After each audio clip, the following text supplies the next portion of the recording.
What's good, everybody? It's Jonah. Come back at you another video. So for this video, I'm going to do a recap on the day for Tuesday, August 4th, 2026.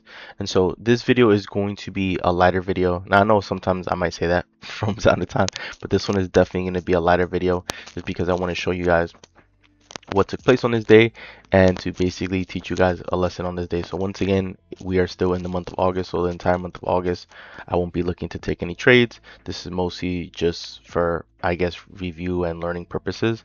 And I'm also going to be heading out for vacation for about 2 weeks in the next few days. So of course I'll step away for some time, but I'm gonna have some of these videos sort of like pre-recorded and posted so you guys can still have some content and still be able to learn along the way, right?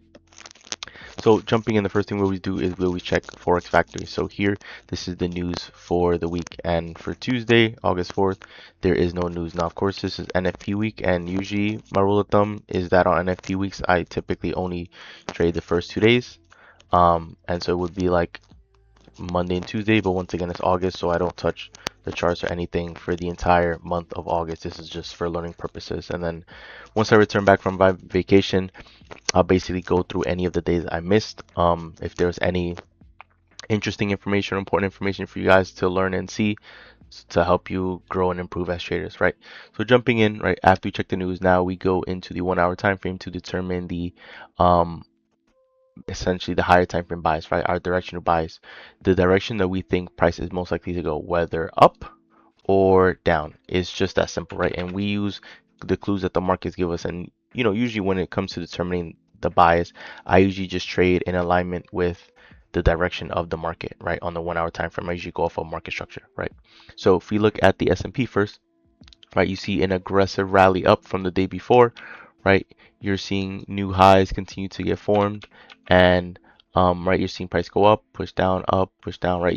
You guys get the idea. And at this point, right, you see this high get formed. This high was formed with this previous swing low, and this previous swing low right here was traded through with this push down. So at first glance, you might be thinking that price is bearish. However, with this push up, this candle up here was able to clear this high right here, right? So that was a sign to me that price does in fact want to continue going higher. Same idea with the Nasdaq, right? You're seeing an overall push up, and you're seeing this high right here, which was previously the high. This gets taken out with this candle that is pushing higher, right? And this high that gets formed, the previous swing low is right here, and obviously there's no candle that trades under it, right? So that's all the signs that tells you that price is in fact bullish and interested in going higher, right? So pretty simple, straightforward. Now jumping in, we will skip to the effectively 8:45 so we can at least see where the 8:30 candle is, right? And then we jump on the 50-minute time frame to highlight our liquidity pool, right? So from here, this candle right here, this gold candle for the NAS, right? This candle is 8:15 to 8:30. So if you look to the left, where's the most recent swing low, right? It gets formed right here. We'll mark it red.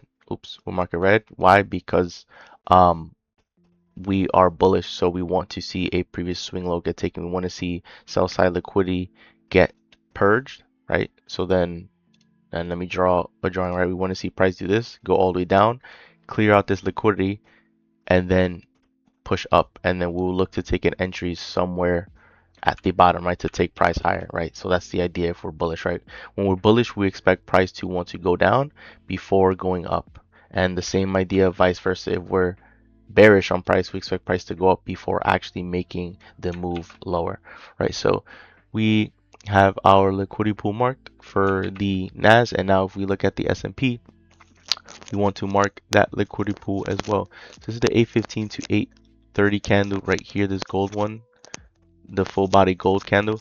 If we look to the left, the candle right next to it will make the swing low, right? Because this candle here, this is the 8:30. We look to the left of 8:30, any swing lows, right? This is the first swing low we reach. So that is our, you know, liquidity target.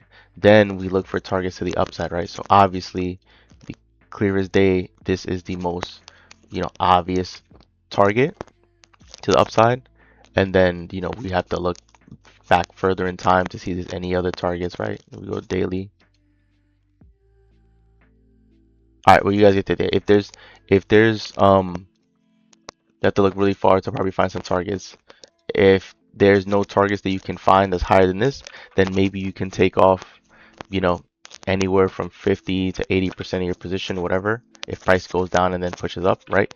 And then after this high gets cleared, what you can do is that you can consider just leaving a runner, right? You can move your stop loss to break even and then, leave a runner to take it higher to whatever, risk reward suits you, right?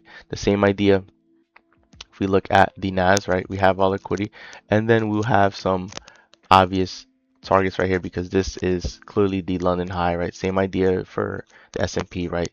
The high that we marked is effectively the London high, and those are, the most immediate targets available. Now, funny enough, right, if we play out price, you see that price does in fact for the S&P clear out the liquidity pool on the low. So here, this is the 9 o'clock low, right? This is obviously the low of the session because New York session is a brown background. This made the low of the session. Now, because the liquidity was taken, now what we want to see is after the 9:30 open, we want to see price go under this low because this liquidity pool was already taken and it was taken by this low. And so the way our strategy works is that we want to see an old high or an old low be taken, right? Any sort of extreme, any previous high, previous low taken, right? And because this low right here cleared the liquidity, it is now the lowest low, right? So after 9:30, we would want to see after 9:30 price to go under this level, so then we can take price higher, right? So that is the logic there, right? So let me just continue fast forwarding to see what ends up happening, right? And you can see this aggressive push up. This is the 920 to 921.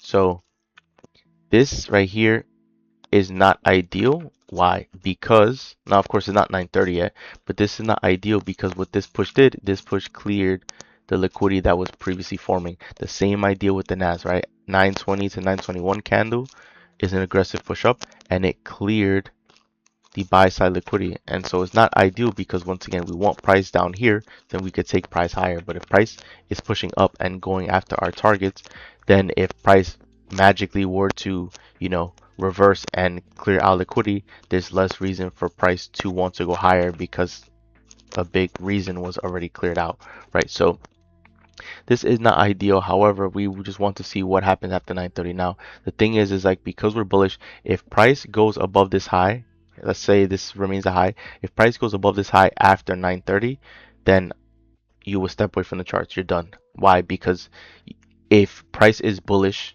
you don't want to trade price when price is already over here, right? You don't want to do that because then you have a long over here trying to, chase at the price instead of trying to take price from down here and targeting the same high, right? Like you can obviously see there's a major difference in the risk reward, right? So we don't want to trade price when price is already, if we're bullish, right, we expect price to make its way up to premium, which is, at the top, right? We don't want to trade price when it's already, we don't want to buy price when price is already at the top, right? You want to buy price when price is at the bottom, right? Very logical, right? So we'll see what continues happening.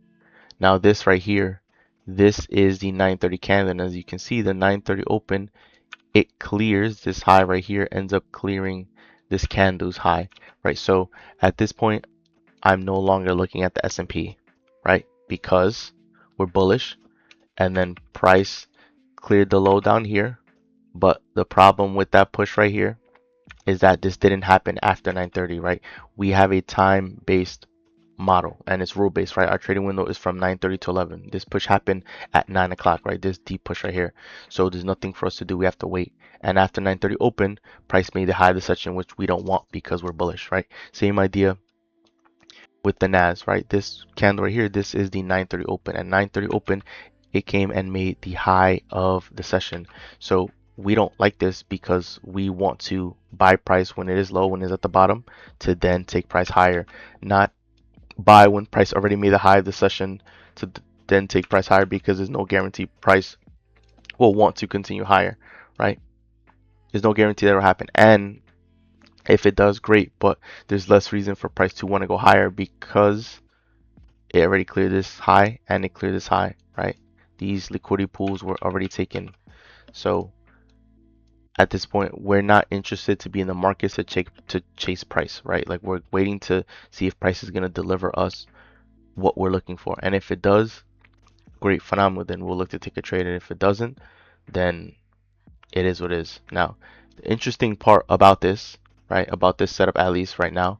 So once again, like I mentioned, we wouldn't trade anything because this opportunity right here, this happened before 9:30. As you can see, this low right here is 9 o'clock. However, what's interesting is that this gave like the entry model that we usually look for on a smaller scale. Why is that? Because, right, this is the area that we were targeting with price. Now, of course, price first dips into this level here, right? But then do we get a break of structure to the upside? We don't, right? Because this push here, the most recent swing point, is right up at this level. And obviously price doesn't, after this push down, price doesn't reach that level. Then you're seeing, after this, right, you're seeing another push lower, right, with this candle right here, because this candle clears out this candle's low.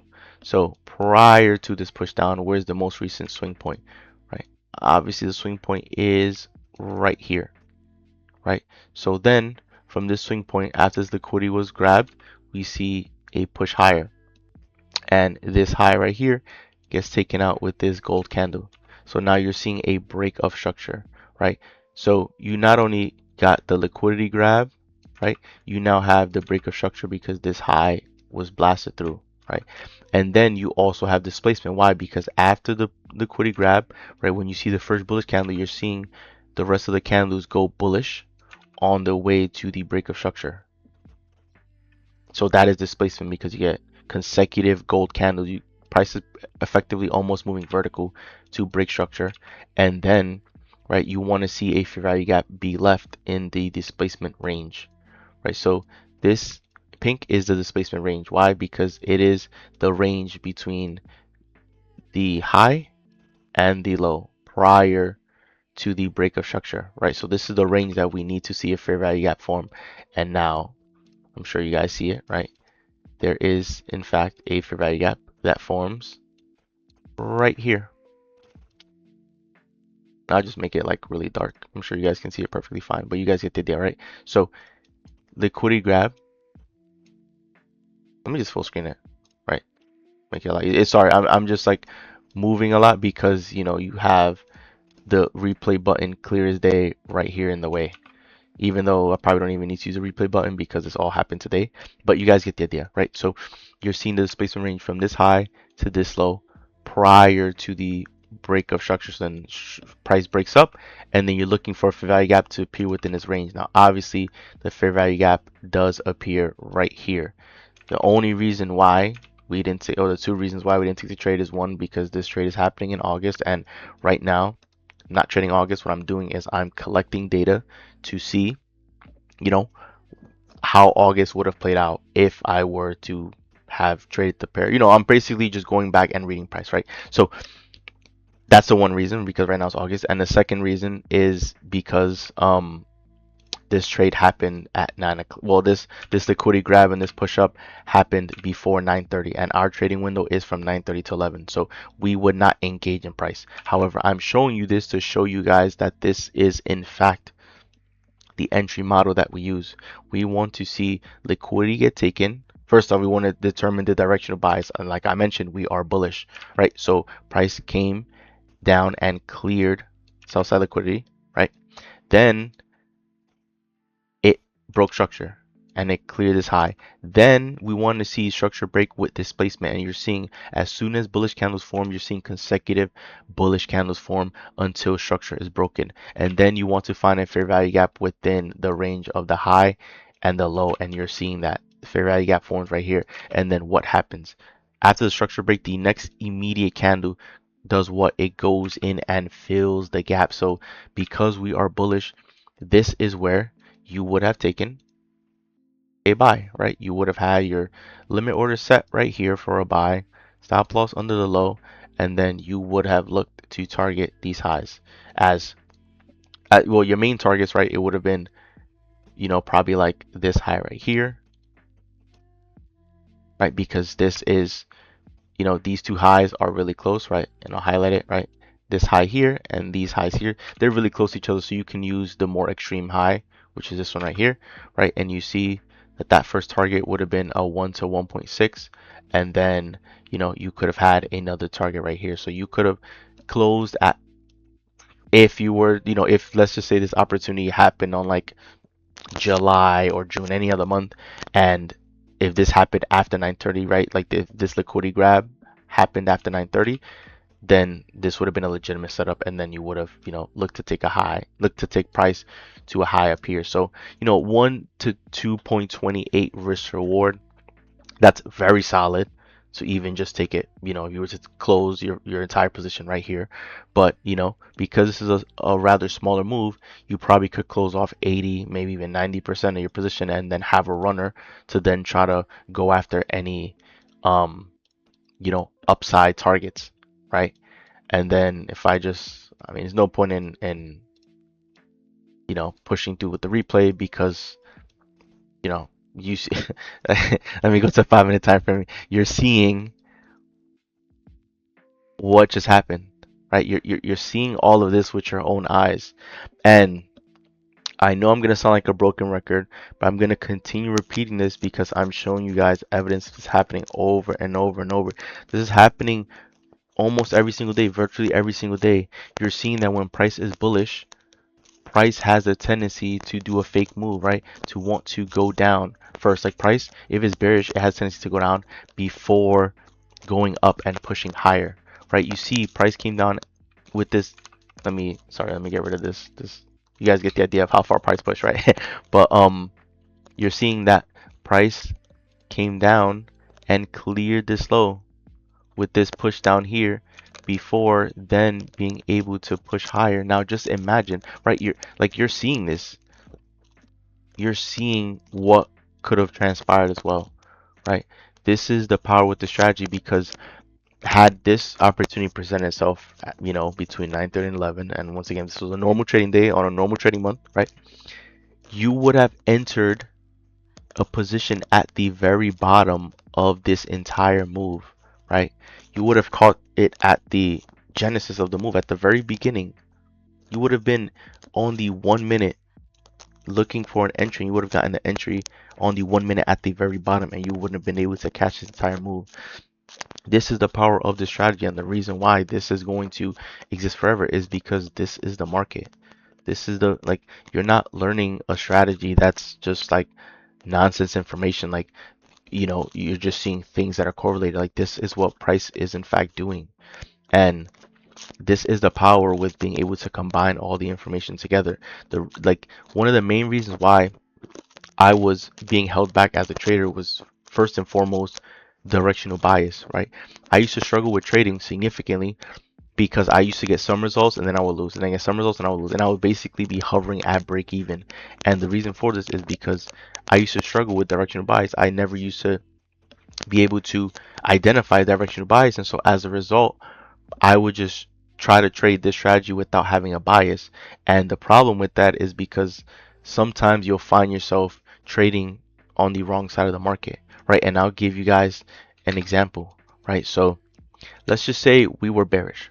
Sorry. Let's just say we got our bias incorrect, and let's just say we approached this day being bearish, right? So if, let's just say we were on the 1 minute time frame. Let's just say we're just watching price while we're bearish, right?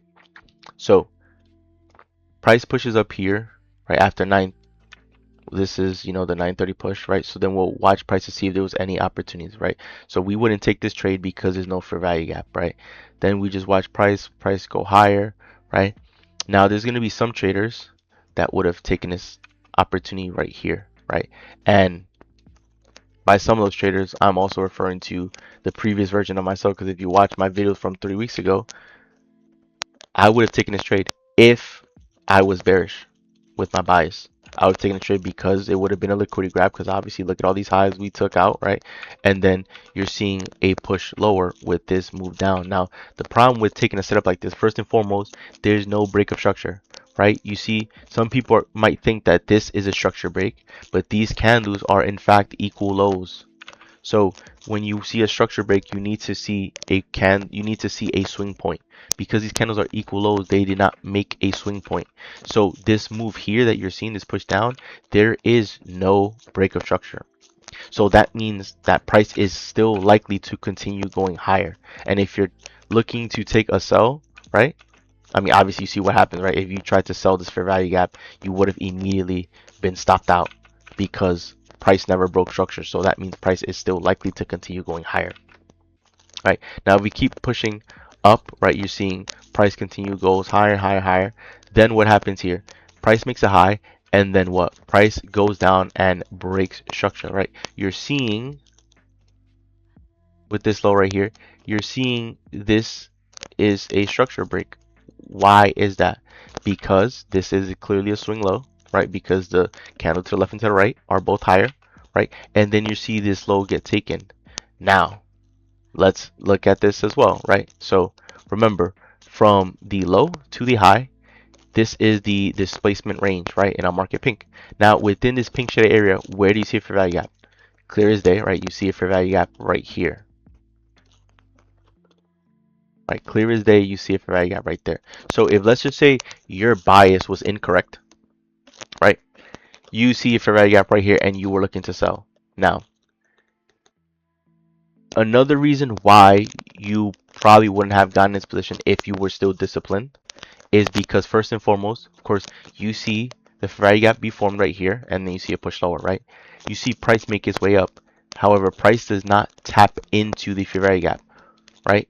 You're seeing if I zoom in, price does not tap into it. It is formed the equal high, right? If you look at the top left, right, and I'll mark it with my blue brush so you can see it, right? Look at up here, you're seeing a bunch of different values. You're seeing open, high, low, close, right? So look at the value where it says high, right? It says H, and then you're seeing a bunch of numbers, right? This candle right here for H, you're seeing it ends in 72.6.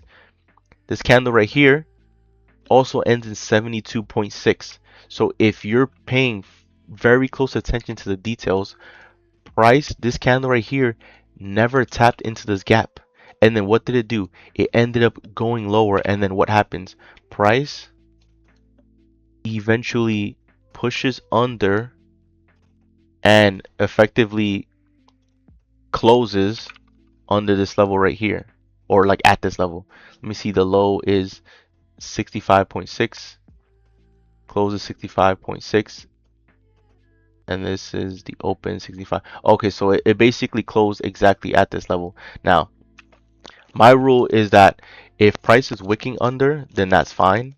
But if price closes, then I look at it as price continued on. Like I look at it as like price broke structure and then it made another push lower. And so because price continued going lower, then if price were to make its way back to enter fair value gap, it's unlikely that this fair value gap is going to hold because price broke structure to the upside, right? So this is basically what I'm explaining here. Price came up, it went down, broke structure, right? Came down, broke structure, and then price pushed up. It didn't tap the fair value gap, right? It didn't tap it. And then you're seeing that it basically came down and it closed at this low. Price closed at this low. And so even if you had the bias wrong, right, you probably shouldn't have traded this anyways because you're pretty much seeing another push down. So I personally, if I had the bias wrong, probably would have just deleted the order. And then you see, of course, price continue going higher. But this is what I mean, right? Like this is why I say that this is why I've been told and I've learned, right, that determining the bias, the directional bias, is 80% of the work. Because if you're able to correctly predict the directional bias, you're able to trade with the trend. You are able to ride the trend, right? Because look at all this movement to the upside. So if you were to have traded a sell right here, you wouldn't have stood a chance because price would have completely blasted against you. And this is why whenever you're trading, you always want to trade with a stop loss. And the reason for that is because if you are incorrect, because there's going to be times where you're going to take loss, right? There's no such thing as a trader that doesn't lose, right? Every trader loses in this market and they will take losses.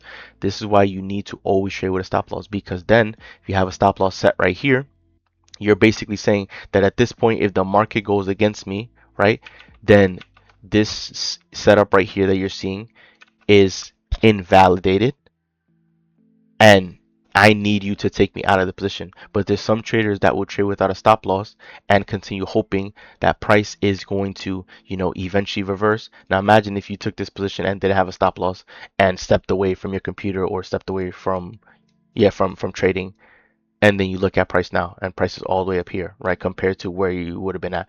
This would have been a disastrous loss for you, right? Absolutely disastrous loss. And to be successful as a trader, you right there's several different outcomes that can happen in trading. You can have a very bad loss or a small loss. You can have a break even trade. You can have a small win and a big win. The successful traders in this industry know how to completely eliminate the bad losses so that they only have small losses, break evens, small wins, and big wins, right? You need to eliminate the big losses because trading is about risk management. So there's going to be some people that will trade without a stop loss, and then they'll take this trade thinking price is bearish, or they'll see this break of structure and think, oh, price has to reverse because price broke structure to the downside, not knowing that for the overall trend, overall momentum, we are bullish, right? So if you were looking to take sells on this day that was clearly bullish, you would have taken a lot of losses, right? Just imagine other traders who, I mean, this is way past like 11 o'clock, right? But imagine some other traders who would have seen this fair value gap and think to themselves, okay, at this point, price now has to reverse and go lower because now it gave us a fair value gap and, price broke structure right here. But once again, after that, continue going higher because overall trend is bullish, right? So I'm showing you guys this so that you can once again see what is actually happening. I'll go on the 5-minute time frame. So you guys can actually see what's happening on the charts, right? This little push down, clear liquidity before then going higher. So now imagine if you had a small 10-20% runner, right? Say small 10% runner, and you just kept your stop loss at break even, right? Like after price made a push up and cleared this high, right? You can move your stop loss to break even. Price just instantly takes off. So then you could have eventually moved your stop loss up here, which, would have been a massive win, and then you could have probably eventually put it down here, and then up here, if at this point you're perfectly content, you could have had it a stop profit up here, and then you would have gotten taken out right now. But Lord can only imagine what the risk reward would look like, right? Like let's put on the 1 minute time frame to see what that would look like, right? Of a risk reward. So I'm showing you guys this to show you guys the pattern because price repeats, the market repeats. It like it's never going to stop, it's never going to end. So it's a matter of you just being able to understand this and learn this so that you can, finally be able to crack the code for yourself, right? So now if let's just say you were able to put your stop profit under one of these lows, that's a 1 to 15 risk reward, right? Obviously because these are swing lows, right? And then you were able to bring it up under this low right here, right? Because this low is a swing low.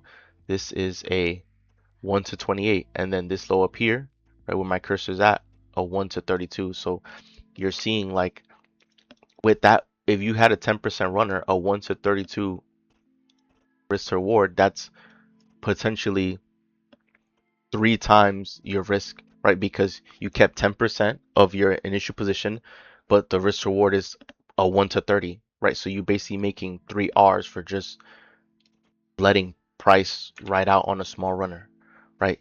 This is the power of trading in alignment with directional bias.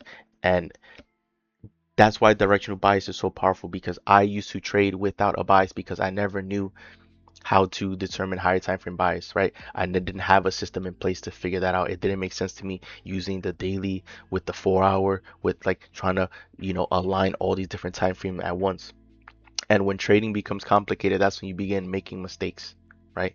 However, once I realized that I can just use the 1 hour time frame and that does a sufficient enough job for me to be correct most of the time, because I'm not going to be right every single time, because there's going to be times where I have a bias, but price isn't going to respect it on a certain trading day because price does in fact want to reverse and go in the opposite direction, right? It's going to be times where the market is bearish and then it's going to actually switch to being bullish, and then it's going to result in a loss. That's why like trading losses are inevitable. They're going to happen, right? No one's perfect. However, this strategy that I'm using, determining the higher time frame buys on the 1 hour time frame, it has worked wonders and allowed me to be right most of the time with my directional buys. And that's all I can ask for, because then if a setup like this were to present itself and I'm able to catch it and then ride the wave as far as price traveled, right? This one trade alone can make up for Lord knows how many losses, right?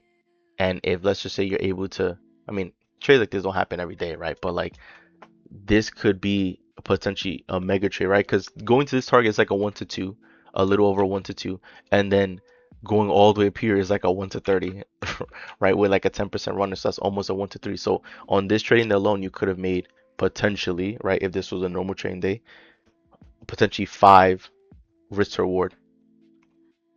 So however much you would have risked, you could have made 5 times that amount on one trading day, right? Like, that would be a mega win on a normal day. This is the type of win that like will really make a difference in your account, right? So I'm showing you guys this to show you guys that this strategy is superior. There's nothing else that can compare. There's nothing else that comes close, right?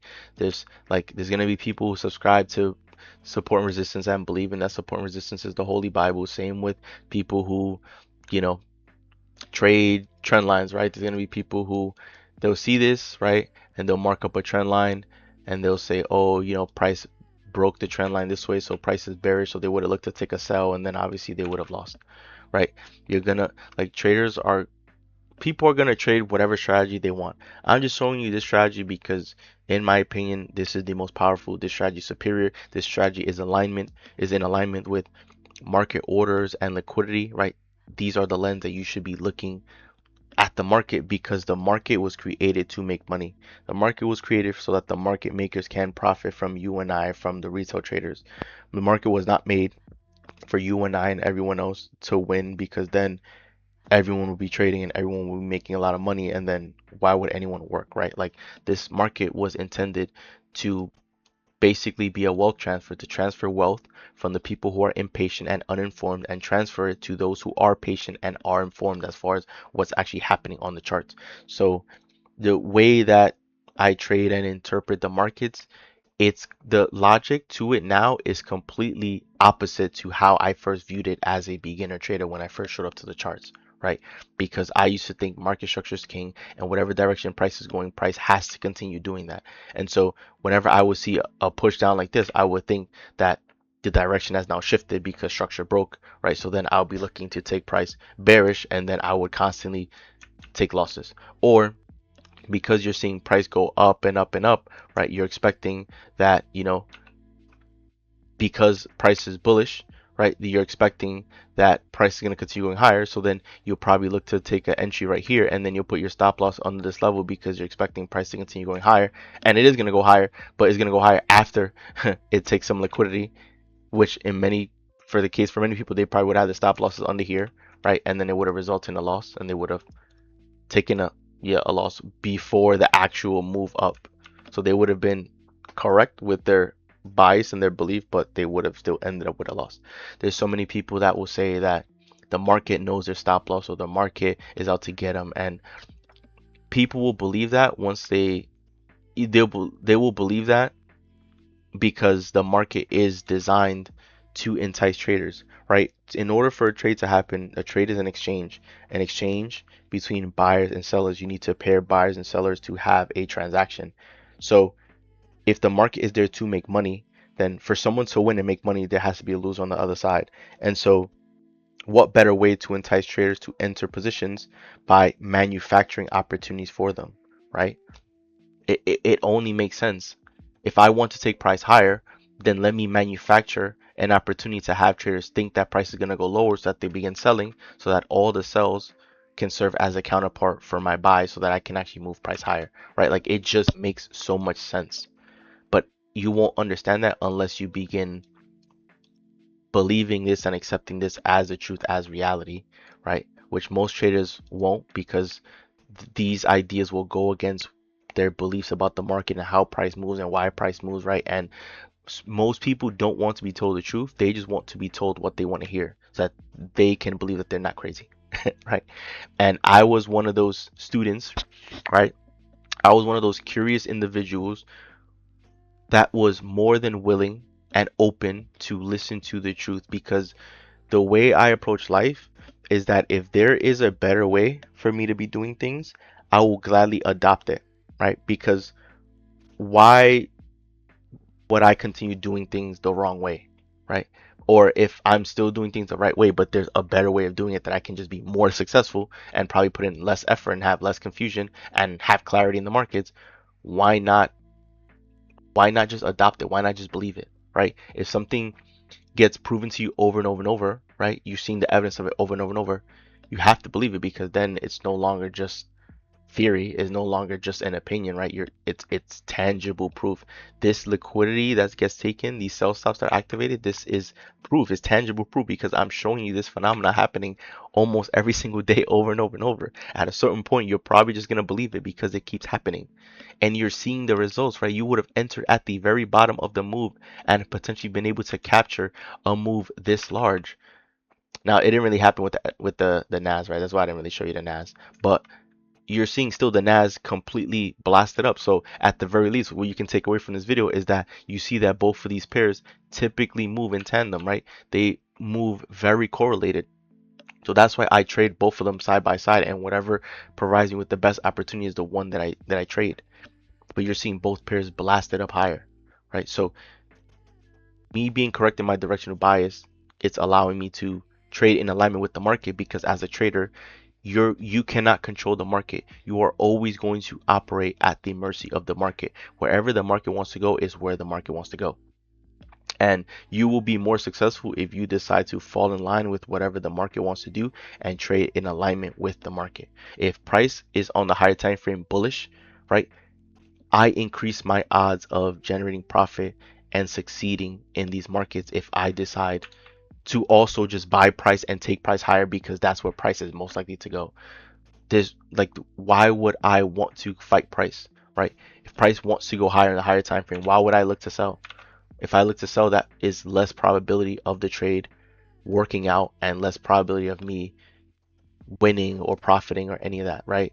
I'm not interested in trading to take these little tiny baby moves, right? If I'm taking an entry, in this case for a buy, I want to see a move like this, right? Because then I can win big. The times I trade, I'll be able to win big if this happens.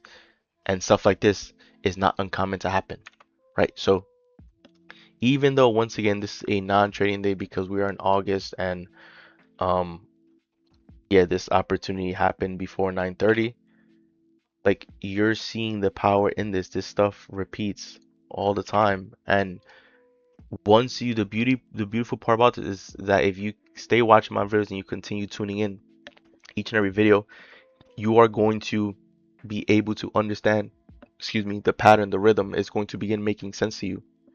And then you'll be able to spot this and do this on your own, and you'll be able to catch these trades as well. And you're seeing that on these days, right? My rule is that I only take 2 trades per day max.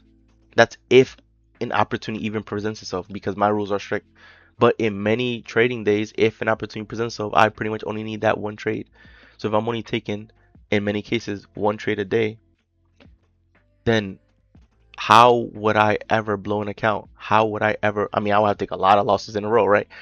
But it's like, if I'm doing everything right, that's unlikely, right? It's like, it would be unlikely for me to blow an account.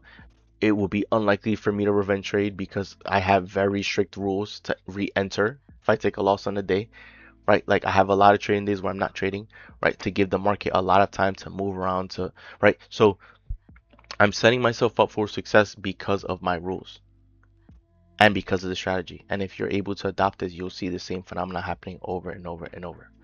So that wraps up the video. Enjoy the video. Do leave a like and subscribe, as we're on the road to a million subscriber, guys. So once again, it's Joel, and I'm out. I'll see you guys for the next video.